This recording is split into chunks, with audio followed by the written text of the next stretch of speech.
दोस्तों, एक बार की बात है। एक व्यक्ति ज़्यादा सोचने की समस्या से बहुत परेशान था। उसका मन हर समय भटकता रहता था। उसके मन में हर समय कोई न कोई नकारात्मक विचार चलते रहते थे। उसके मन की बकबक कभी शांत नहीं होती थी। वह जब भी कुछ सोचता या फिर कुछ करता तो वो कुछ अलग ही कर देता। कभी वह अपने अतीत के बारे में सोचकर पछताता था। काश मैं उस काम को, उस समय को ऐसा कर दिया होता, उस काम को वैसा कर दिया होता, या फिर अपने भविष्य के बारे में सोचता रहता और डरता रहता कि कहीं ऐसा हो गया तो क्या होगा, कहीं मैं असफल हो गया तो क्या होगा, अगर मुझसे कोई गलती हो गई तो लोग मेरा मजाक उड़ाना शुरू कर देंगे। ऐसे कई सारे नकारात्मक और असफलता से भरे विचार उसके दिमाग में हर समय चलते रहते थे। वह हमेशा ही अपने विचारों में खोया रहता। वह अपने विचारों से मुक्ति पाना चाहता था। वह चाहता था कि उसके दिमाग में कोई भी फालतू विचार ना आए, लेकिन हर समय उसके मन में फालतू के विचार चलते रहते थे। इसीलिए वह बहुत परेशान था। फिर एक दिन उसे किसी ने बताया कि यहाँ पास के ही जंगल में एक बौद्ध भिक्षु रहते हैं। उसके पास जाओ, वह तुम्हारी मानसिक समस्या का समाधान अवश्य कर देंगे। यह सुनकर वह व्यक्ति तुरंत बौद्ध भिक्षु के पास चला जाता है और अपनी सारी समस्या को बताता है। बौद्ध भिक्षु भी उसकी बात को बड़े ध्यान से सुनते हैं और उससे कहते हैं कि तुम मुझसे क्या जानना चाहते हो। यह सुनकर व्यक्ति कहता है कि महाराज, मैं अपने मन को शांत और खाली करना चाहता हूँ। मैं आपसे यह जानना चाहता हूँ कि मन को खाली और शांत कैसे करते हैं। मेरा मन विचारों से भरा रहता है। मेरा ध्यान एक जगह लग ही नहीं पाता है। मैं एक चीज़ करता हूँ तो दूसरी चीज़ पर पहुँच जाता हूँ और ऐसा करते करते मेरे मन में हजारों विचार चलते रहते हैं और यह कब होता है मुझे पता भी नहीं चलता। बहुत देर बाद मुझे एहसास होता है कि मैं क्या करने बैठा था और क्या सोच रहा हूँ। महाराज, मैं अपने मन को विचारों से खाली कर देना चाहता हूँ। मैं चाहता हूँ कि मेरे मन में एक भी विचार ना आए। जब मैं चाहूँ तभी मेरे मन में विचार आए। बौद्ध भिक्षु ने कहा कि किसी समस्या का समाधान तभी निकाला जाता है जब हम उस समस्या की जड़ तक पहुंच जाते हैं, समस्या को ठीक से समझते हैं और जानते हैं। जिस मन को तुम खाली करना चाहते हो, क्या तुमने उस मन को कभी भी थोड़ा बहुत समझा है, जाना है? ये सुनकर उस व्यक्ति ने कहा कि महाराज, मैं मन को बहुत जानने की कोशिश की है, लेकिन मैं जितना ही इसके बारे में जानता हूँ ये उतना ही रहस्यमय हो जाता है। फिर बौद्ध भिक्षु ने उस व्यक्ति को एक घड़ा देते हुए कहा कि जाओ, इस घड़े को छोटे छोटे पत्थरों से भरकर लेकर आओ। फिर वह व्यक्ति वहाँ से गया और उस घड़े में छोटे छोटे पत्थर भरकर ले आया और उस घड़े को बौद्ध भिक्षु के पास रख दिया। फिर बौद्ध भिक्षु ने उससे कहा कि तुम इस घड़े को अपना मन समझो और इस घड़े में भरे इन पत्थरों को अपना विचार। अब इस घड़े में और पत्थर डालो। उस व्यक्ति ने घड़े में पत्थर डालना शुरू किया। घड़ा पहले से भरा हुआ था।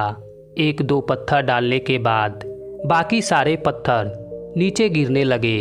फिर बौद्ध भिक्षु ने उससे कहा कि रुको जरा, ध्यान से देखो, अब घड़े में पत्थर नहीं आ रहे, बल्कि वह नीचे गिर रहे हैं, क्योंकि यह एक घड़ा है। जो इसमें आ सकता था वह इसमें आ गया। अब इसमें और पत्थर नहीं आएंगे। अब अगर दूसरे पत्थर डालने हैं तो पहले वाला पत्थर निकालना होगा।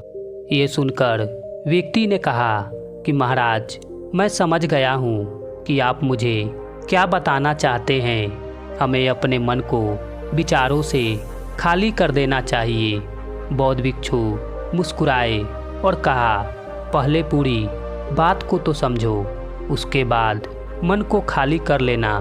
फिर बौद्ध भिक्षु ने उससे कहा कि हमारा मन एक घड़े से बिल्कुल उल्टा है, क्योंकि घड़े को तुम पत्थरों से भर सकते हो, लेकिन मन को तुम विचारों से नहीं भर पाओगे, क्योंकि मन तो हमेशा खाली रहता है।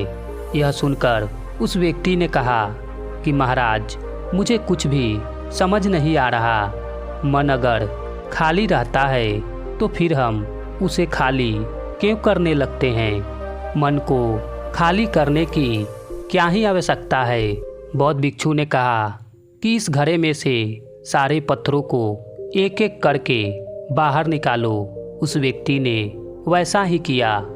वह घड़े में से एक एक करके पूरे पत्थरों को बाहर निकालता रहा और ऐसा करते करते अंततः घड़ा खाली हो गया। फिर बौद्ध भिक्षु ने उससे कहा कि देखा तुमने, जब तुमने एक एक करके पत्थरों को बाहर निकाला तो ये घड़ा खाली हो गया। अब तुम इस घड़े में कोई भी पत्थर डाल सकते हो, दूसरे पत्थर डाल सकते हो, या फिर उन्हीं पत्थरों को दोबारा डाल सकते हो, आधा भर सकते हो, या फिर इसे तुम पूरा भी भर सकते हो। व्यक्ति ने कहा कि महाराज, मैं भी तो यही कह रहा हूँ कि मुझे अपने मन को खाली करना है। यह एक पत्थर है, इसे आसानी से निकाला जा सकता है और घड़े को खाली किया जा सकता है, लेकिन मैं अपने मन को खाली कैसे करूं? फिर बौद्ध भिक्षु ने कहा कि इस घड़े में एक पत्थर डालो और 2 पत्थर निकालो। ये सुनकर व्यक्ति ने कहा कि महाराज, ऐसा कैसे हो सकता है? जब इस घड़े में एक पत्थर होगा तो एक ही पत्थर निकलेगा, 2 कैसे निकलेगा? फिर बौद्ध भिक्षु ने कहा कि ऐसा नहीं हो सकता। तो ऐसा करो, इस घड़े में 2 पत्थर डालो और 4 निकालो। व्यक्ति ने फिर से कहा कि महाराज, ऐसा भी कैसे हो सकता है? ये कोई चमत्कारी घड़ा तो है नहीं कि 1 डालो तो 2 निकल आएंगे, 2 डालो तो 4 निकल आएंगे। यह सुनकर बौद्ध भिक्षु ने कहा कि यह घनत्व चमत्कारी नहीं है, लेकिन तुम्हारा घड़ा यानी तुम्हारा मन, ये तो चमत्कारी है।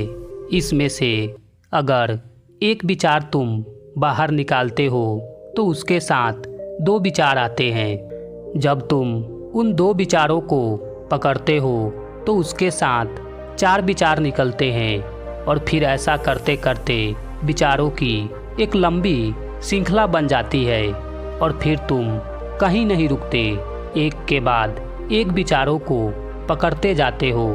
यह मिट्टी का घड़ा तो पत्थरों से भर जाएगा, लेकिन तुम्हारा मन कभी नहीं भरता।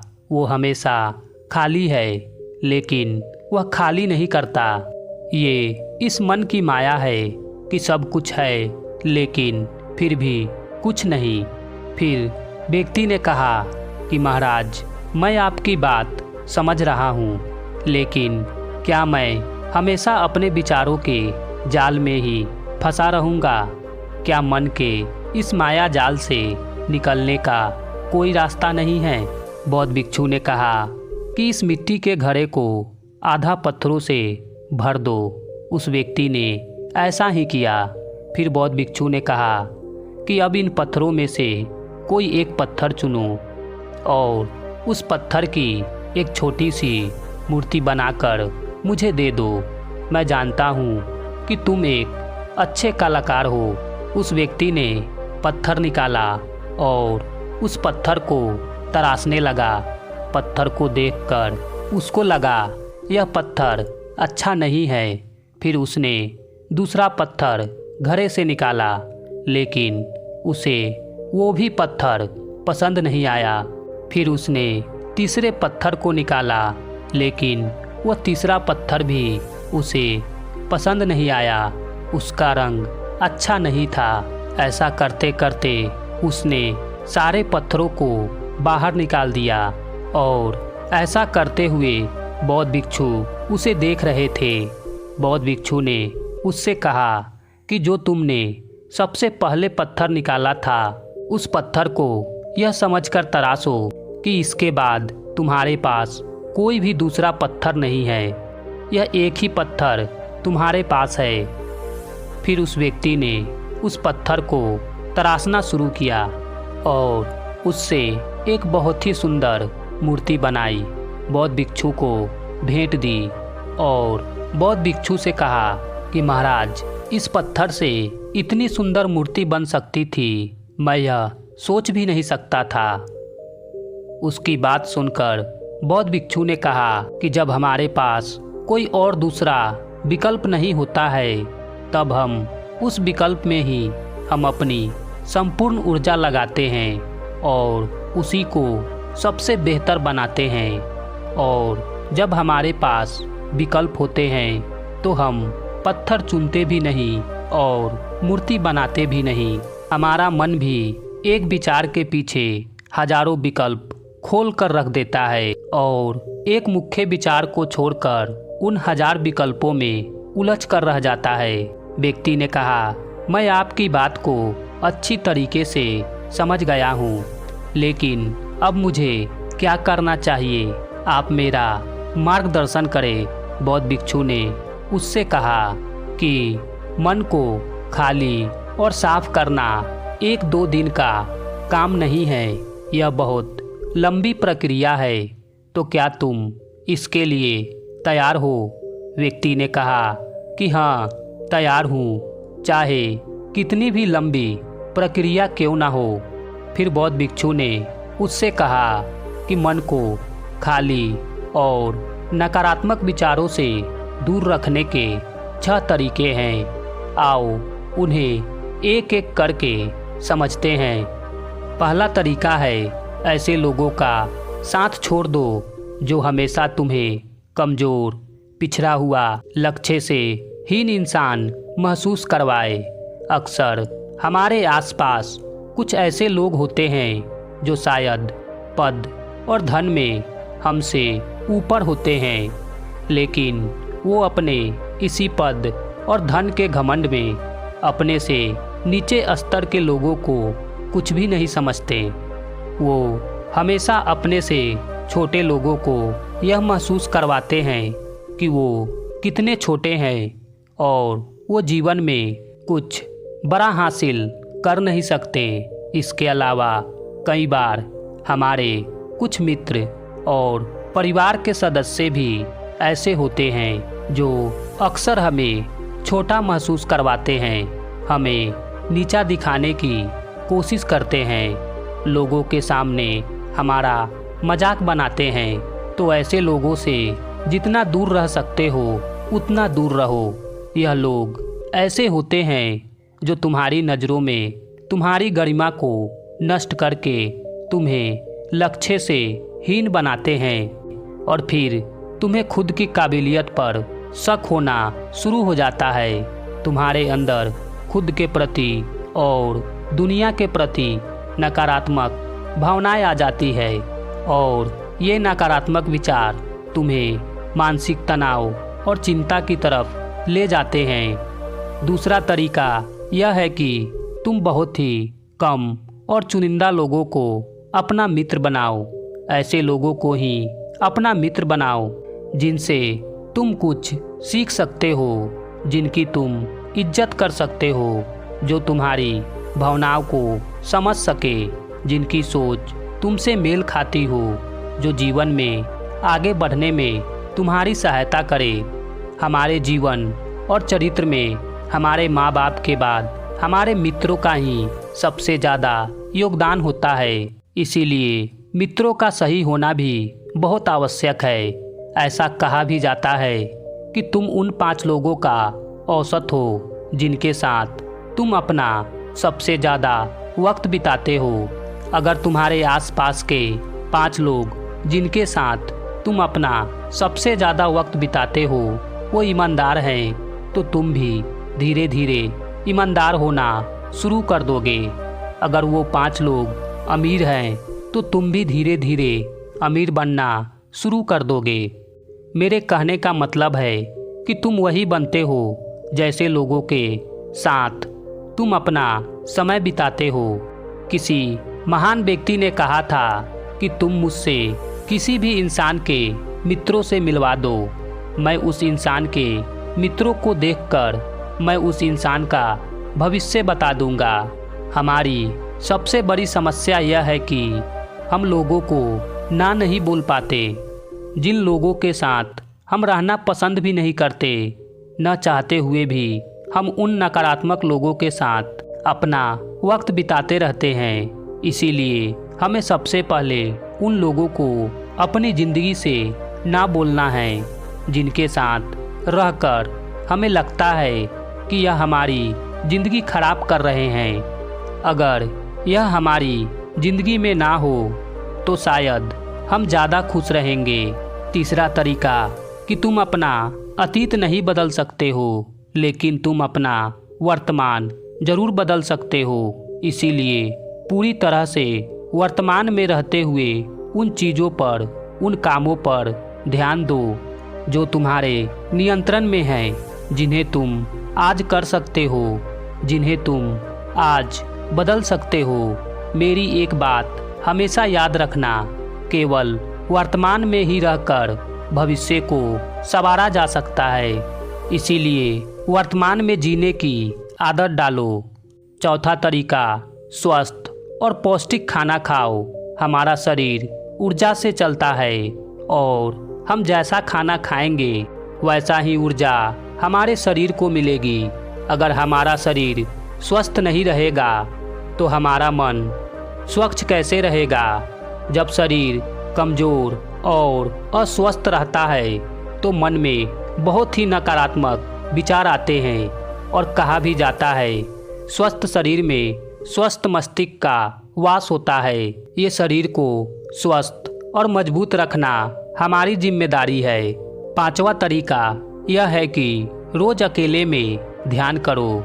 ध्यान किसी के साथ नहीं, अकेले में करो। ध्यान करने का सबसे उपयुक्त समय सुबह या रात को सोने से पहले होता है, लेकिन अगर तुम्हें आसानी से ध्यान में गहरा जाना है तो रात का समय सबसे उपयुक्त है। रात में सोने से पहले ध्यान करने से नींद में भी सुधार होता है।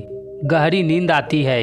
ध्यान करने के लिए तुम अपनी सांसों पर अपना ध्यान केंद्रित कर सकते हो, या फिर तुम अपने मन में उठने वाले विचारों पर भी तुम अपना ध्यान केंद्रित कर सकते हो। मन में उठने वाले विचारों पर ध्यान केंद्रित करने से ध्यान देने वालों का ज़्यादा फायदा होता है, क्योंकि इसमें आसानी से गहरे ध्यान में उतरा जा सकता है। अगर तुम ध्यान नहीं कर सकते हो तो रोज़ खुद के साथ अकेले में समय बिताओ। खुद के व्यवहार को समझो। खुद के व्यवहार को जानने की कोशिश करो। देखने की कोशिश करो कि मन में किस तरह के विचार उठ रहे हैं। ध्यान करने से विचारों की तीव्रता कम हो जाती है, जिससे तुम्हारे मन में नकारात्मक विचार कम आते हैं। छठा और आखिरी तरीका, तुम नई नई जगह घूमने जाओ, क्योंकि एक पुरानी कहावत है कि एक लंबी यात्रा आपको 100 किताबों से भी ज़्यादा ज्ञान देती है। तुमने देखा होगा कि गौतम बुद्ध कुछ दिनों के लिए 9 महीने लगातार घूमते रहे थे। उनके घूमने के पीछे का एक कारण भी था कि नई नई जगहों पर जाने से मन को नयापन महसूस होता है, जिससे हमारा मन उत्साहित रहता है। फिर बौद्ध भिक्षु ने कहा कि मन के जाल में मत फंसो, उसको खाली करने की कोशिश मत करो, ध्यान को केंद्रित करो, अपने ध्यान में एकाग्रता लाओ, जो कर रहे हो उसे अंतिम समझकर करो, हर काम को ऐसे करो कि उसके बाद तुम्हें कुछ भी नहीं करना है, और जब दूसरे विचार पर कार्य करो तो उसी पर कार्य करो, किसी तीसरे पर नहीं। मन के माया जाल से निकलना इतना आसान नहीं है, लेकिन अभ्यास करने से सब कुछ पाया जा सकता है।